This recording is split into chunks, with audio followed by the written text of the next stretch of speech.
Hello you lovely lot and welcome to another video. My name is Katie and we are gonna unbox and create with the September UpCrate. Now I was a little nervous about this box. I'll be honest, the past two boxes really haven't quite been up to standard in my opinion, and I was quite glad and relieved to find that this actually wasn't a bad one. We'll start off by talking about this month's print. I can't actually pronounce the name, I'm not even going to attempt to butcher it, but I quite like that art style. I'm pretty sure I've seen that featured in some of the art books I've collected over the years, but that aside, it's nice to have a print by them and some stickers too.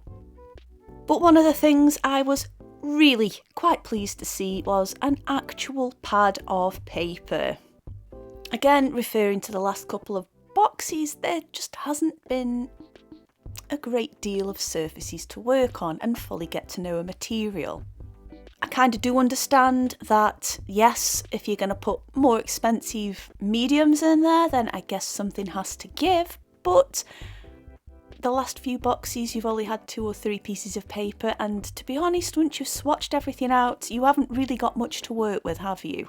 So it's really nice to have a proper pad of paper in there. But of course, let's talk about what we're going to be creating with on that pad of paper, and it is a marker and coloured pencil themed box this month, which I'm digging, I'm okay with that. Of course, liner pens partner very well with alcohol markers, and this is a Marvy pigmented marker, well, liner, and that is in 0.3. We also have a pack of 6 specially selected for UpCrate markers by Spectra AD. I'm pretty sure I've used Spectra AD before in the past. I think they've probably been in scroller boxes many years ago, so I've probably still got a couple of them knocking about actually.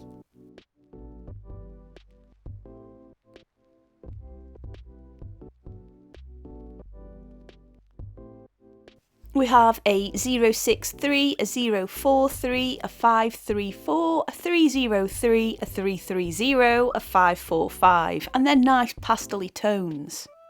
We also have 3 Brunzil coloured pencils, and they are in 50, 31 and 27. And let's not forget that we also have a white paint marker in there. It is a Le Plume pigmented marker in white. It's sort of got one of those plasticky tips rather than a fibrous tip like you get with a Posca, and it pretty much operates like a Posca does. It's not quite as opaque, but a couple of coats worth and you can get it to a level you like. And also that kind of has its advantages as well. Maybe you don't want full white on the page and you want to just build things up, you have that option too. And let's talk about the paper. So we have the SMLT A5 Bristol pad. There's 15 sheets in there and it opens like a traditional book rather than it being a flip top A5. It is a 185 GSM and it's nice smooth surface to work on. It's kind of just what you'd expect from Bristol board. This month's prompt with UpCrate is mystical interaction, and I just thought, well, let's just draw a witch, we're coming up to spooky season, and let's chuck a dragon in there as well, and then that can be, well, you know what, the witch could be mystical, or maybe not, and the dragon may be mystical, but at least they're interacting with each other, and that's all I could think for this prompt at the moment. So I start off by adding all of those outlines on there, and I must admit actually this was quite a nice liner pen. I wouldn't say that the black was as deep as what you'd expect from a Sakura Micron for example, or a Unipin. I'd just say it was just a shade light, but that for me is absolutely fine. I actually kind of like having a bit of variety of gradients between the black markers. It is quite useful for detailing. The pen itself was very comfortable to use, there wasn't a scratchy nib or anything, the ink flow was very consistent, and yeah, it was an enjoyable experience. It didn't smudge straight away if I accidentally brushed my hand across it, and you'll be pleased to know it doesn't come back to life with those markers. However, just to be on the safe side, just give it a good 10 minutes before you go in there, or maybe a little longer. The marker pens were really nice to work with. They feature a brush tip, which a lot of people like to use, as well as a pretty much standard chisel tip at the other end. They also claim to be refillable, but I mean, I'm not sure if I'm going to use them up enough to be stocking up on ink, but that is also good to know. It means there's less wastage there. The application of the ink itself goes down pretty smooth, and obviously with marker pens like these you can layer them up. However, I did find that the number 545, which was the darker blue out of the set, was a little bit streaky at times, and I don't know if that was just because of how rapidly I was putting the ink to the page and that the nib I was using couldn't catch up, and that is for both nibs there, or maybe that is just a formulary issue and I've just got to suck it up. Or it is an opportunity to solve a problem, and that would be using the other mediums in there.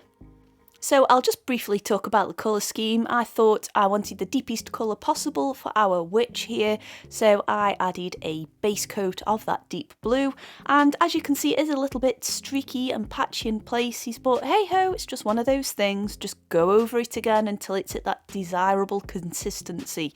However, please be aware though, the more layers and the more you work into it, the more vibrant or deeper the colour will be. The inside of the cape she's wearing is the lighter blue. It just seemed like a nice option there, and also for her underskirt that is also the light blue as well, verging on more white. These pens themselves though, aside from a bit of streaking with certain colours, were actually again really nice and comfortable to work with. You could have really nice sweeping motions with the brush tip, as well as being able to add into intricate details there without worrying about that nib fraying. And for more larger areas, I personally find the chisel tips tend to be better for just blocking in larger areas, and I do the whole background using this blue colour. Again, it's streaky and maybe that is just the colour. I only added one coat before I go on to the next stage, which will be coming up a little bit further in this video. Although this box, well, specifically the marker pens, had quite a restricted colour palette, I actually do appreciate that that was compensated for with the coloured pencils that we had. A couple of red tones would have been nice, but with the coloured pencils we can still achieve that too. The pencils themselves, in my opinion, were actually quite nice to work with. I tend not to use them on Bristol paper because there just isn't much of a tooth there to grip it, so I don't think the paper fully represents what you can do with these coloured pencils outside of the box. However, combining them together on one piece, there are ways to make it work. Going back to the liner pen, I thought I would do this witch's hair in a black colour, and that was ideal for actually covering a decent sized area. I mean, I wouldn't cover the whole page in it as such, but for adding line details and perhaps making thicker lines with it, it worked a treat, and I was quite happy with how her hair turned out. But now it is time to start adding a bit more tonal detail in there, and that deep blue coloured pencil that we had was great. It just went on quite smoothly. Again, I would add a lot of pressure, but I just don't think the tooth of the paper was quite gripping it as much, so it was a bit of work. It also made it just a little bit tricky to blend, but again, I can't really expect it to behave any differently on this paper, but I did manage to achieve a sort of purpley tone there. A nice way to blend coloured pencils in general, especially when you're using marker pens like these, is to actually go over them in that. The alcohol in the alcohol ink actually breaks down whatever the coloured pencil's made from. It doesn't actually state in the bottle post whether it is a wax-based or oil-based core, but in my experience, at least when I've used either or, the alcohol in these markers does tend to break it down enough to blend it, so go ahead and experiment with that. By doing this, it also added a bit more of a richness to the tone on this witch's outfit, and I quite liked it. It was nice to add some gradients in there as well, which additional layers of markers alone wouldn't do, so I think that's quite a nice addition there. So whilst past me is drawing in the background, I'm going to go into my feelings on this box. I actually do feel like this is a massive improvement, especially again compared to the last couple of boxes we've had. I quite like the pastel tones that we've had for the markers. I think they're really great for adding those base layers, and I also think that the coloured pencil colour selection is good, as well as it being a different medium to blend in with. Of course, I appreciate having multiple surfaces to play around and experiment a little bit more beyond this illustration alone. So again, I feel like I've got a good few projects out of this, rather than it being a one-trick pony and it either gets absorbed into the rest of my art stuff, or I just simply don't use it again because my first attempt wasn't very satisfactory. I do hope that this improved trend continues. I like the fact we've all had the same colours as well, rather than people getting better colour combinations than others. That really irks me, and I do hope that they continue with this current trend of just keeping it consistent and the same. What I'm hoping doesn't happen is that we have a couple of rubbish boxes followed up by a good box, and that's how it's going to work. I don't find it very fair, especially if you're a new subscriber and you get a rubbish box, but then 2 months later there's a good box. I mean, are you paying the full amount to subsidise future boxes or previous boxes? That doesn't sit right with me. It doesn't make it a fair playing field. And to be honest as well, again, if you're a new subscriber to this box and you get a rubbish one, that's not going to give you good expectations for future boxes, right? But saying that and moving forward, and I'm possibly going to contradict what I've said there, but UpCrate are doing an advent calendar, and yes, curiosity has got the better of me there. I should be receiving that sometime in October, so if you want me to do it as a day by day throughout December, let me know, or if you just want me to unbox the whole lot on one video and revisit it throughout December, let me know that too. But let's get back to the picture, shall we, because we're nearly done.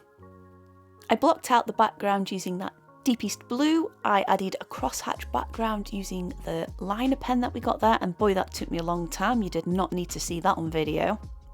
And then just to make the witch stand out from the front, I added a bit of the red in there, blended it with the blue again, and then I thought a nice white outline, just to make her pop out even more, would be better. I enjoyed this box, and it's been a while since I've been able to say that about UpCrate. I like the fact that it is encouraging you to use coloured pencils with markers, although saying that using the markers to blend the coloured pencils would have been a nice handy hint in the battle post there. Well, bottle post I mean. But hey, you know what? Making these videos, it just means I can show you what I do with them, and then you can take that knowledge to your work, hopefully. But of course, let me know what you thought of this box, whether you've received it yourself or just judging on what you've seen in my video. I'd love to know. I'm also quite happy with how my picture turned out. It was nice to be able to create richer tones by combining those materials there and just having a play about. Now, there should be some more videos or playlists or whatever I fancy popping on there right now. If you haven't already, please hit that subscribe button and help this channel grow. Of course, if you know anyone else who's interested in these kinds of videos, please let them know too. In the meantime, thank you for watching, and I'll see you lovely lot soon. Bye!